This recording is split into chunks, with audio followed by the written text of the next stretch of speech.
Salut à tous, c'est Panglashello, bienvenue sur cette vidéo qui aujourd'hui va parler hypnosophie, va parler également coaching et revenir sur un élément que je vous partageais sur la vidéo d'hier en hypnose ericksonienne pour contourner le facteur de jugement. Alors en hypnose ericksonienne c'est pour euh, contenir les possibles résistances du conscient.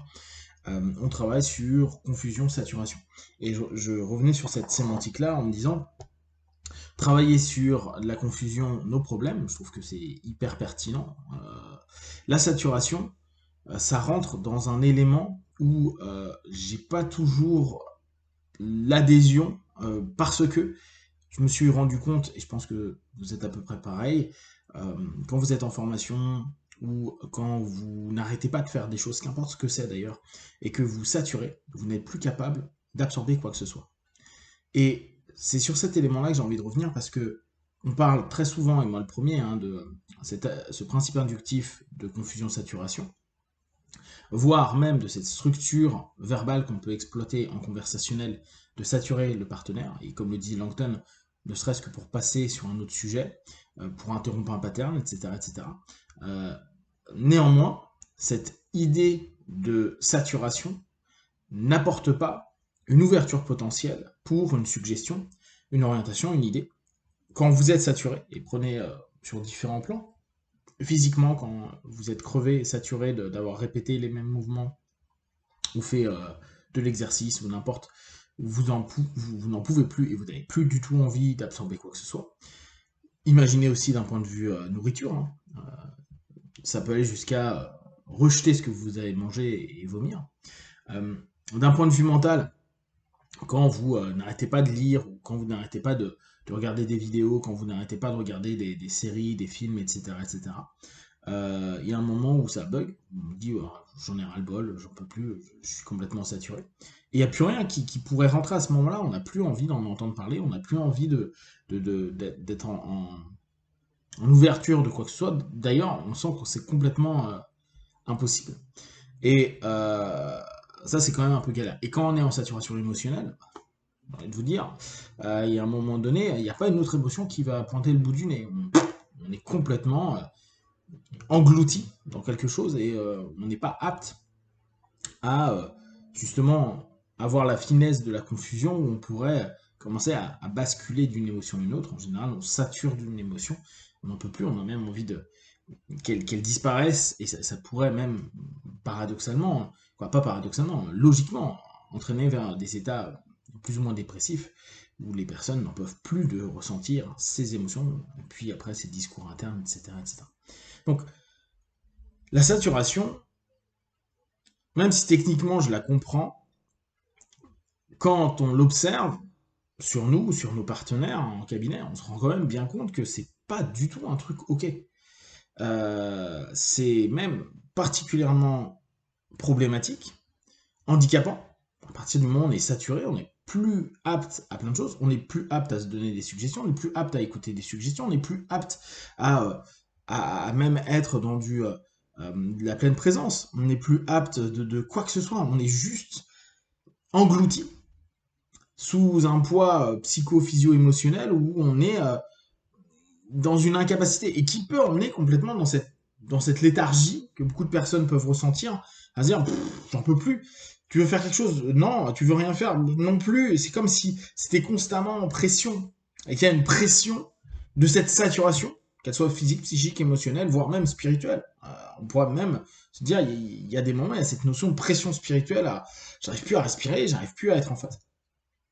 De là, euh, parce que bah, j'en parle depuis quelques semaines avec des potes et c'est des observations que d'abord j'observe sur moi, puis après sur des potes et ou en cabinet.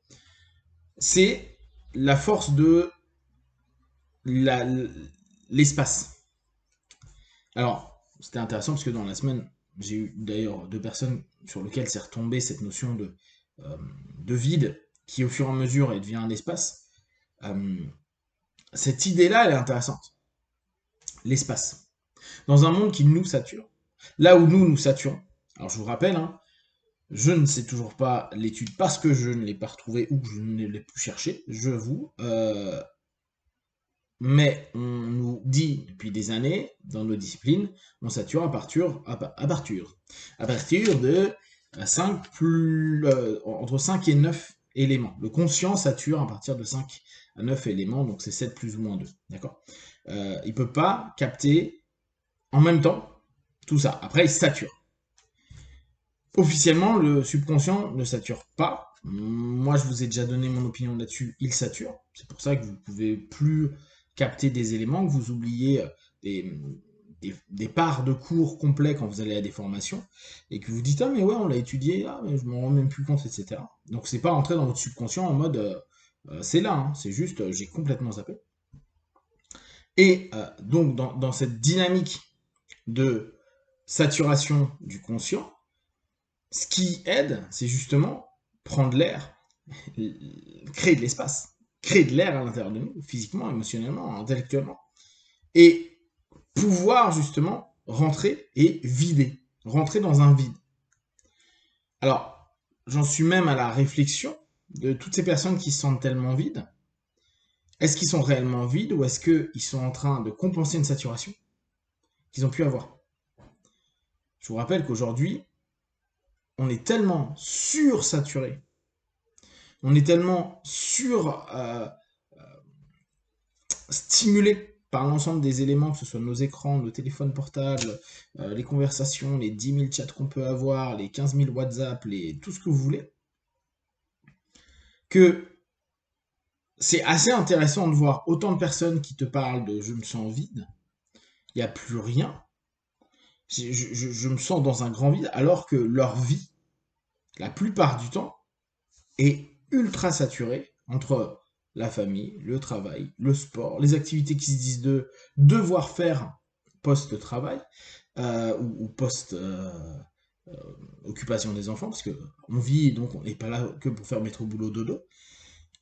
Et cette espèce d'oppression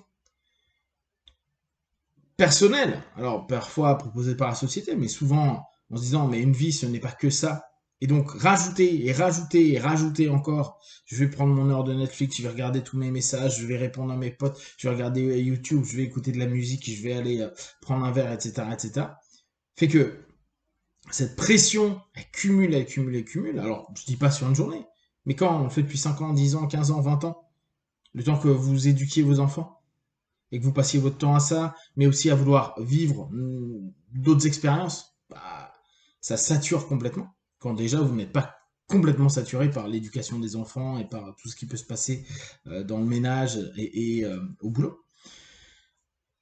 Et cette notion de vide ne serait-elle pas une compensation? Et là, automatiquement, vous pouvez faire le lien avec tout ce qui est aujourd'hui les courants minimalistes en termes matériels, mais bien sûr, comme l'explique depuis la nuit des temps tous les systèmes, c'est aussi cette espèce d'astreinte et de notion un peu ascétique du chercheur, qui va pas avoir plein de choses pour justement créer de l'espace, pour justement trouver des choses potentiellement.